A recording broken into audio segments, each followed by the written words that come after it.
बस अब स्टार्ट करते हैं। एग्जाम्पल नंबर 9 के लिए जगह छोड़ दो अगर नहीं हुआ है कंप्लीट तो, और एग्जाम्पल नंबर 10 मैं ग्रुप में सेंड कर दिया हूँ। ये आज का होमवर्क है।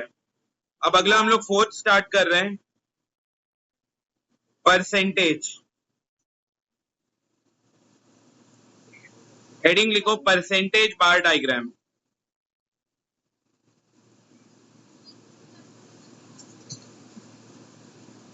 Percentage bar diagram.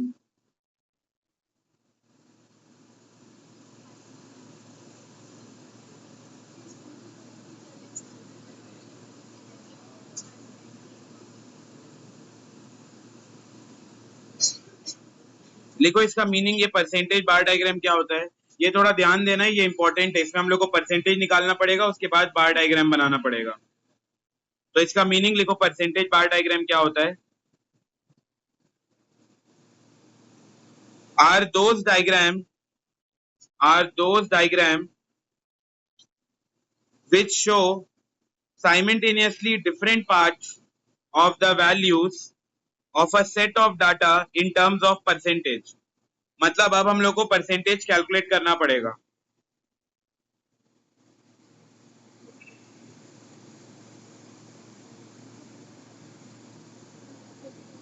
Are those diagrams which show simultaneously different parts of the values of a set of data in terms of percentage।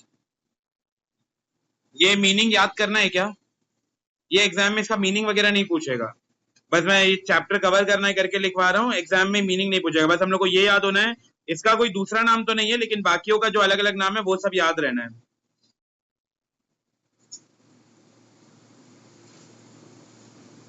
ठीक है, अब इसको स्टार्ट करते हैं। Are those diagrams which show simultaneously different parts of the values of a set of data in terms of percentage।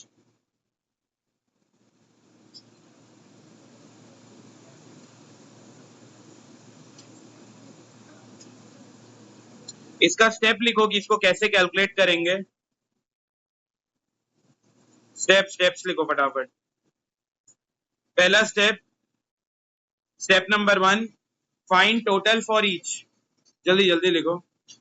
पहला step में हम लोग क्या करेंगे, टोटल फाइंड आउट करेंगे। जो भी 2002 का डाटा होगा तो उन सबको टोटल करेंगे, 2003 का डाटा होगा तो उनको टोटल करेंगे। तो step number 1, find total for each. Step number 2, जो भी टोटल आया उसको हम लोग कन्वर्ट करेंगे परसेंटेज में। Convert into percentage. और कैसे कन्वर्ट करेंगे, आगे उसका फॉर्मूला लिखा है, value divided by total into 100। Value divided by total into 100। Value question में दिया रहेगा, फर्स्ट स्टेप से जो टोटल निकाले उसको डिनोमिनेटर बनाएंगे और इनटू कर देंगे 100। कन्वर्ट इनटू परसेंटेज, फॉर्मूला है value divided by total into 100।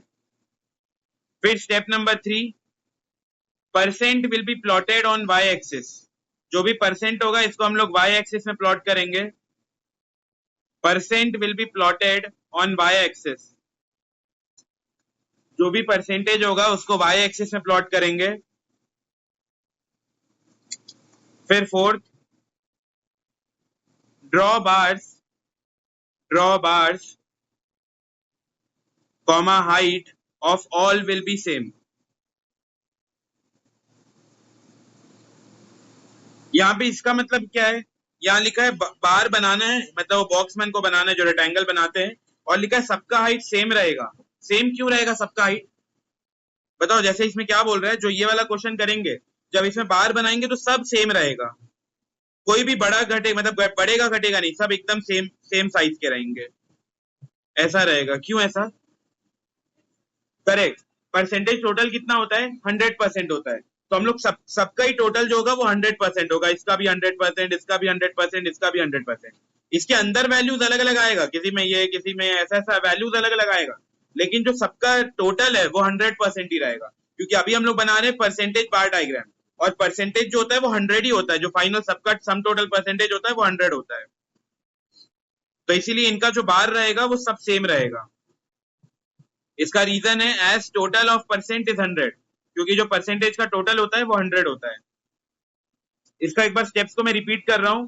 सबसे पहले हम लोग टोटल कर लेंगे, जैसे 2002 का डाटा है तो उसका टोटल करेंगे, 2003 का डाटा है उसका टोटल करेंगे, उसके बाद कन्वर्ट करेंगे इनटू परसेंटेज। परसेंटेज को कन्वर्ट करने के लिए, मतलब परसेंटेज में कन्वर्ट करने के लिए value divided by first step से जो टोटल निकाले हैं उसको डिनोमिनेटर बनाएंगे और इंटू कर देंगे 100 से, तो हम लोग को परसेंटेज पता चल जाएगा। जो परसेंटेज है उसको वाई एक्सिस में प्लॉट करेंगे, बार्स मन को बनाएंगे, सबका जो हाइट है वो सेम रहेगा क्योंकि परसेंटेज का जो टोटल होता है वो 100 होता है। एक क्वेश्चन से ही समझ आएगा। अभी कौन सा एग्जाम्पल था लास्ट? 10। अगला लिखो 11। 11 नंबर का एक एग्जाम्पल।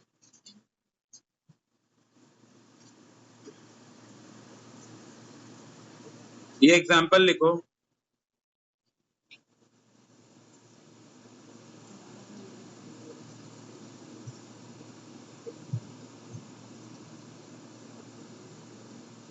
एग्जाम्पल लिखो फटाफट। कुछ खर्चे दिए हुए हैं, रॉ मटेरियल पे इतना खर्चा, वेजेस पे इतना खर्चा, फैक्ट्री ओवरहेड्स पे इतना खर्चा, ऑफिस ओवरहेड्स पे इतना खर्चा, और ये आइटम मन दिया हुआ है। कोई कंपनी है जो 3 प्रोडक्ट बनाता है, ए प्रोडक्ट, बी प्रोडक्ट और सी प्रोडक्ट। तो ए प्रोडक्ट में इतना रॉ मटेरियल लग रहा है, इतना वेजेस लग रहा है, तो ये सब उसके बारे में बता रहा है। सबसे फर्स्ट स्टेप क्या था बताओ? कैलकुलेट करने का फर्स्ट स्टेप क्या था? टोटल पता करना है। तो सबसे पहले हम लोग इनका टोटल पता करेंगे। स्टेप वाइज जाओगे तो सही से सॉल्व हो जाएगा। तो जैसे पहले वाले का टोटल 75 प्लस 45 प्लस 15 प्लस 5, तो ये हो गया 140। दूसरे वाले का 55 plus 30 plus 10 plus 15, 110। 60 plus 25 plus 30 plus 5, 120। तो पहले हम लोग सम टोटल कर लिए।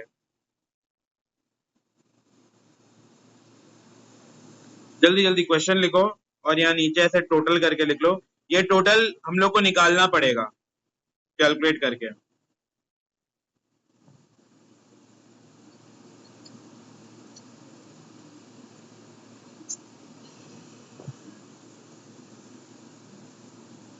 अच्छा, परसेंटेज में कैलकुलेट कन्वर्ट करने का फॉर्मूला क्या था? Value divided by total into 100। तो जैसे मान लो अगर मैं पहला प्रोडक्ट ए का करूं, इधर ध्यान से देखो, मैं प्रोडक्ट ए का बता रहा हूं। ए का अगर पहला वाला करना है, पहला क्या दिया हुआ है? Raw material.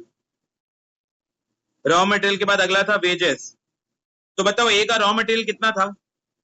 ए का रॉ मटेरियल 70, 75। तो ये हो गया वैल्यू डिवाइडेड बाय ये पूरा ए का टोटल कितना हो रहा था? 140। तो इंटू 40 कर देंगे और इंटू करेंगे 100। तो हम लोग को रॉ मटेरियल का परसेंटेज पता चल जाएगा। 75 डिवाइडेड बाई 140 इंटू 100, तो ये 53.5 आएगा। तो ये वाला थोड़ा सा डिफिकल्ट इसलिए हो जाता है क्योंकि हम लोग को बार बार परसेंटेज कैलकुलेट करना पड़ता है। लिखो ए, बी और सी तीनों का अलग अलग ऐसे बॉक्स बना लो। ए का परसेंटेज, बी का परसेंटेज और सी का परसेंटेज। कैसे कैलकुलेट किए? मैं फॉर्मूला बताया था, value divided by total into 100। एक एक का वैल्यू दिया हुआ है। रॉ मटेरियल का जैसे 75 दिया है तो 75 लिखेंगे, डिवाइड बाई करेंगे टोटल और इंटू कर देंगे 100। ये क्वेश्चन अगर आया तो इसमें टाइम बहुत ज्यादा लगता है, इसलिए प्रैक्टिस होना है परसेंटेज निकालने का। ऐसा लिख लो, एक बार साथ में फिर से कैलकुलेट कर लेते हैं।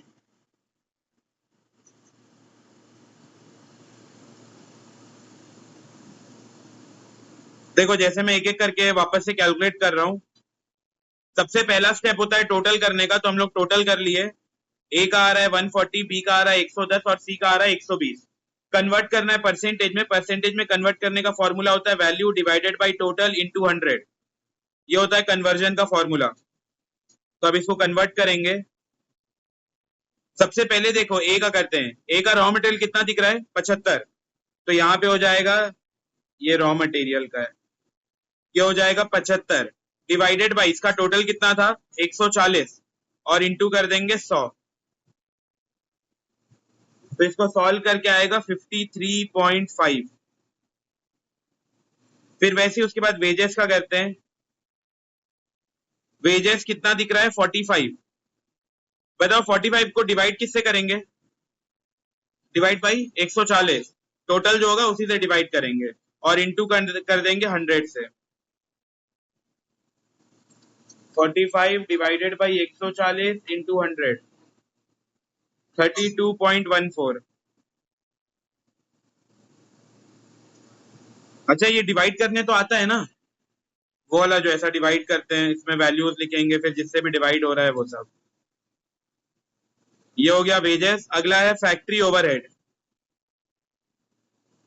मतलब फैक्ट्री के कुछ खर्चे बताए हैं, 15 है, तो 15 डिवाइडेड बाई 140 इंटू 100।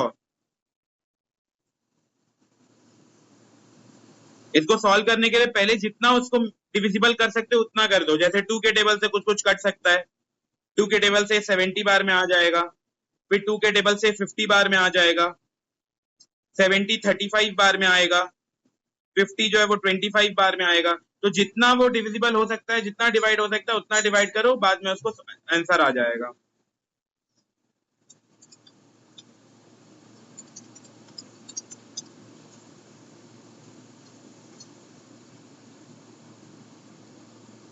टेन 10.71 हो गया। और लास्ट दिया हुआ है office overhead, office overhead, office overhead दिया हुआ है 5, तो ये हो जाएगा 5 डिवाइडेड बाई 140 इंटू 100।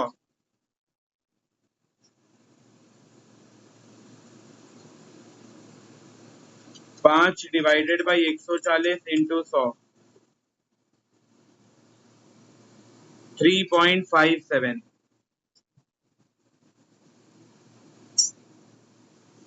ये हो गया ए का।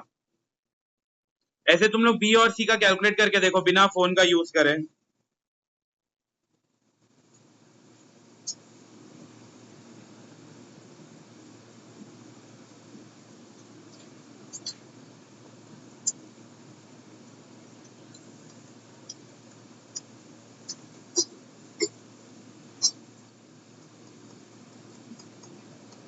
करो करो डिवाइड, टाइम भी लगेगा, चलेगा, अभी स्टार्टिंग का ही क्वेश्चन है।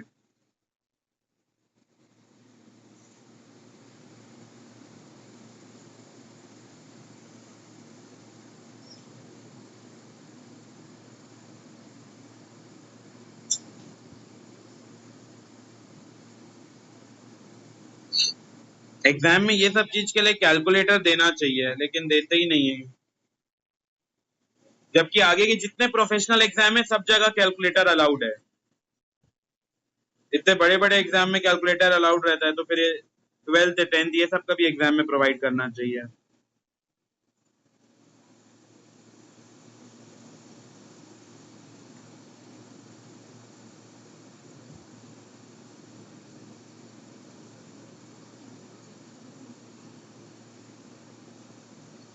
ये बी का पहला वाला का आया क्या किसी का परसेंटेज?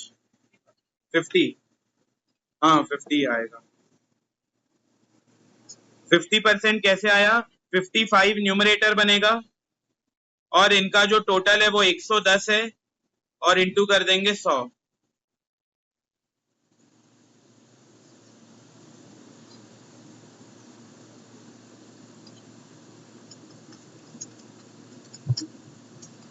फिर दूसरा वाला होगा 30 डिवाइडेड बाई 110 इंटू 100। बताओ सेकंड का कितना आ रहा है? हाँ 27.2। 3, हाँ वो भी चल जाएगा, 27 है तो कर सकते हो, 23 कुछ भी लिख दो चल जाएगा। फिर अगला 10 डिवाइडेड बाई 110 इंटू 100, ये कितना आ रहा है? हाँ 9, 9.0 है, मतलब वो 9 मान लो उसको।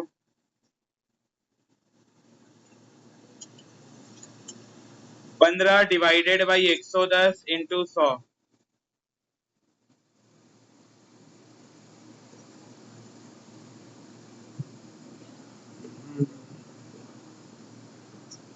फिर सी वाले का सॉल्व करो।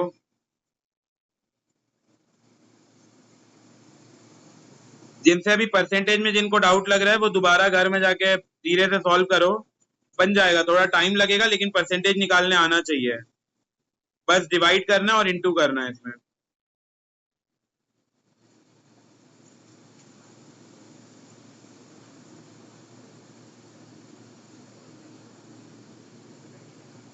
एग्जाम में ये ऐसा वाला क्वेश्चन आना थोड़ा रेयर है, लेकिन अगर आ गया तो ये एक ही क्वेश्चन 4 से 5 नंबर का आ जाएगा, सिर्फ एक ही क्वेश्चन, क्योंकि इसमें टाइम बहुत लगता है ना, तो उस एफर्ट्स के हिसाब से मार्क्स दे देते हैं। जबकि वो सिंपल बार डायग्राम, मल्टीपल, ये 3 नंबर का आता है, इसमें ज्यादा एफर्ट्स लगता है करके 2 नंबर और मिल जाएगा।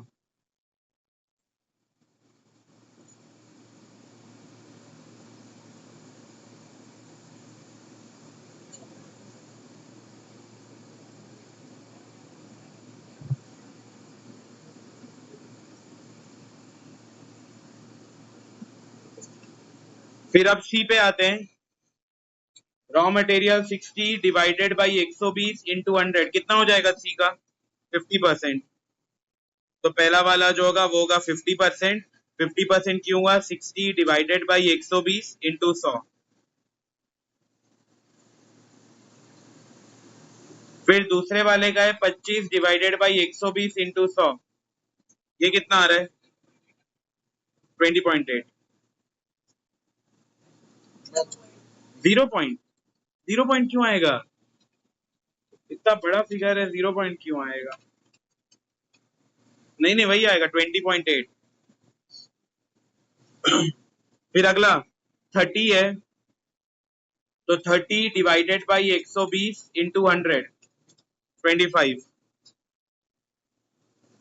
और लास्ट का है 5 डिवाइडेड बाई 120 इंटू 100, कितना आ रहा है इसका? 4.62, 16। ठीक है, तो बस इतना, ये कंप्लीट हो गया।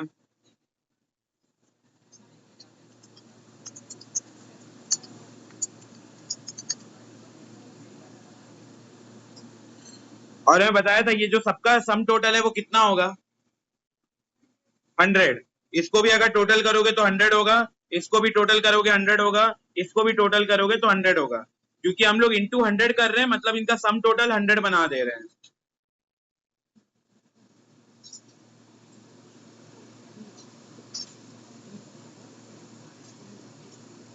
ठीक है, ये क्वेश्चन पे थोड़ा डिस्कशन करना बचेगा, कल करेंगे। हाँ, कल छुट्टी रहेगा, क्योंकि दिसंबर में मैं छुट्टी नहीं दूंगा ना, तो अभी छुट्टी ले लो। ऐसे ही बस पढ़ेंगे, तब कोई छुट्टी उट्टी नहीं रहेगा। अभी मिलेगा ना, अभी अक्टूबर है, नवंबर है।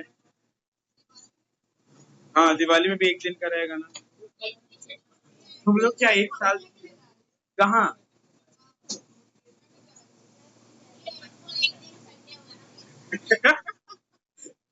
नहीं, कोई नहीं, वो देखेंगे, 1-2 दिन का दे देंगे।